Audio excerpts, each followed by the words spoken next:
নমস্কাৰ ছাত্ৰ ছাত্ৰীসকল, যেহেতু তোমালোকে অসমীয়া পৰীক্ষা দিম বুলি ভাবি আছা বা তোমালোক ইচ্ছুক হয়, গতিকে তোমালোকে এই ভিডিঅ'টো সম্পূৰ্ণভাৱে চাবা। তলত কোনো ধৰণৰ কমেণ্ট তোমালোকে কৰিব নালাগে, অৰ্থাৎ নিজৰ এটেণ্ডেঞ্চ দিব নালাগে। মাত্ৰ সম্পূৰ্ণভাৱে মই কোৱা কথাকেইটা ভালদৰে শুনি যাবা। তোমালোকৰ যেহেতু 6 বজাৰ পৰা পৰীক্ষা অনুষ্ঠিত কৰাৰ কথা আছিলে, গতিকে 6 বজাৰ পৰাই পৰীক্ষা অনুষ্ঠিত হ'ব, কিন্তু 6 পৰা 6:30 বজালৈকে তোমালোকৰ এটেণ্ডেঞ্চে মাত্ৰ লোৱা হ'ব। অৰ্থাৎ যিসকল ছাত্ৰ ছাত্ৰীয়ে পৰীক্ষা দিব বিচৰা তোমালোকৰ নাম আৰু জিলা নামহে আমি ল'ম। আৰু এই যি পৰীক্ষা এয়া সম্পূৰ্ণ অনলাইন যোগে অনুষ্ঠিত কৰা হৈছে বা কৰা হ'ব। আৰু তোমালোকে হোৱাটছআপতে পৰীক্ষাটো দিব লাগিব। গুগল ফৰ্মত দিয়াৰ কথা আছিলে, কিন্তু গুগল ফৰ্মত নালাগে, তোমালোকে দিব কাৰণে অলপ অসুবিধা হ'ব পাৰে। গতিকে গুগল ফৰ্মত তোমালোকে দিব নালাগে, মাত্ৰ তোমালোকে হোৱাটছআপতে দিব লাগিব। কেনেকৈ কি কৰিব লাগিব তাৰ সবিশেষ তোমালোকে এতিয়া চাই লোৱা ভিডিঅ'টোৰ মাধ্যমেৰে। পোনপ্ৰথমতে তোমালোকে হোৱাটছআপত মোৰ নাম্বাৰটো টাইপ কৰিবা। নাম্বাৰটো টাইপ কৰাৰ পাছত তোমালোকে মোক মেছেজ কৰিবা হাই ছাৰ বা হাই দাদা বুলি। তাৰপাছত তোমালোকে সেই মেছেজটো সেন্ড কৰি দিবা। মেছেজটো সেন্ড কৰি হোৱাৰ পাছত তোমালোকে ইয়াত তোমালোকৰ যি নাম হয় সেয়া টাইপ কৰিবা।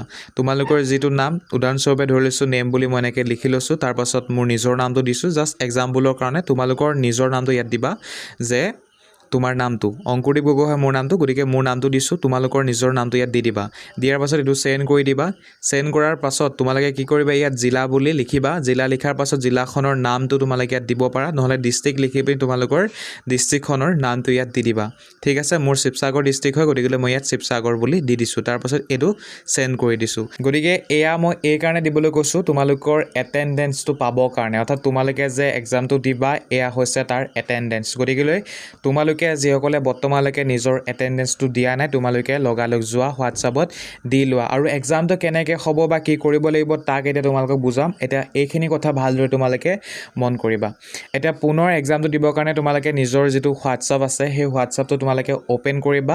আৰু চেষ্টা ছিৰিজৰ যিটো অফিচিয়েল হোৱাটছআপ চেনেল আছে সেইটো তোমালোকে অ'পেন কৰিবা। মই জাষ্ট এটা ডেমো হোৱাটছআপ চেনেল মই অ'পেন কৰিছোঁ, তোমালোকে অফিচিয়েল চেনেলটো অ'পেন কৰিবা। ইয়াত দেখিছা এটা কুৱেশ্যন দিয়া হৈছে, ইয়াত লিখিছে নামঘোষা ৰচক কোন। তোমালোকে নিশ্চয় গম পাইছা যে এটো শুদ্ধ হয় শ্ৰী শ্ৰী মাধৱদেৱ। গতিকে এতিয়া মোক তোমালোকে কি কৰিব লাগিব, মেছেজ কৰিব লাগিব যে এ বুলি। যিহেতু শুদ্ধ উত্তৰ হৈছে এ, গতিকে এ বুলি তোমালোকে এনেকৈ লিখিব লাগিব আৰু মোলৈ সেন্ড কৰিব লাগিব। গতিকে হোৱাটছআপত আমি এনেধৰণে আজি এক্সামটো তোমালোকক ল'ম, গুগল ফৰ্মত নলওঁ। গুগল ফৰ্মত বহুতে নাজানে বা বহুতৰ অসুবিধা হ'ব পাৰে, সেয়েহে হোৱাটছআপটো বেষ্ট হ'ব বা অলপ সহজ হ'ব।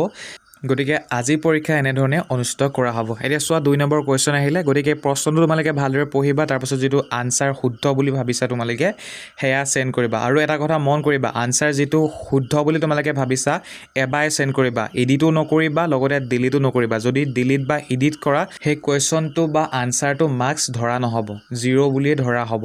গতিকে সেই ভুলটো তোমালোকে নকৰিবা। গতিকে এনেধৰণে তোমালোকে পৰীক্ষাটো দিবা।